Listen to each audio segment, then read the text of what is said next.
You may not realise that late May and early June have historically favoured euro bulls. With euro dollar pinned near the 1.1200 area, you can see upside momentum could be building, and this seasonal strength is definitely worth analysing in more detail. This chart shows you the typical development of the euro dollar pair between May the 23rd and 7th of June over the last 10 years. And the pair's risen 8 out of 10 times in those last 10 years, with an average return of 1%, maximum profit of 3.65%, and quite a few years where we've had gains of over 1% in 2015, 16, 19, and 20. The losing years have been relatively mild, 0.67% and 0.13%.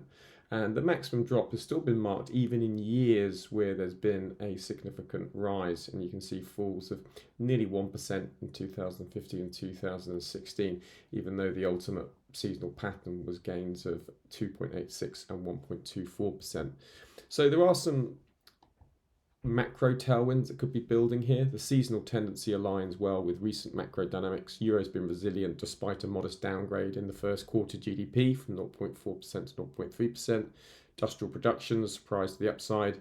ECB speakers have largely coalesced around the expectation of 2 rate cuts in 2025, and markets are pricing in with little resistance from policy makers, includes the doves like Villeroy as well as hawks such as Knot. So the Fed sort of seeing inflation relatively benign for now as well means there's room for flexibility, no great urgency to hike rates in the near term, so some further US dollar weakness is not unreasonable. Now, looking technically, this 1.100, 1.1200 zone just across this weekly potential trend line area is a great solid anchor for the euro dollar pair, and as long as price can hold above that 1.150 on a weekly closing basis, you would favour a move back up towards 1.1300 rather than a drop down to further below. So technically this is a very interesting area. Stocks can be placed quite tightly underneath that region. Trade risks, all outlooks have risks, and of course this is no exception.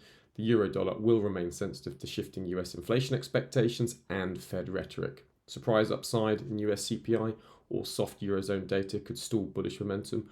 Also, if there's some big geopolitical moves, that could also impact the dollar, which is really being pushed and pulled around by geopolitics, particularly to do with trade out of the US. So don't just trade it, Seasonax it. Sign up here at Seasonax where you can get literally thousands more seasonal insights that are just waiting to be revealed.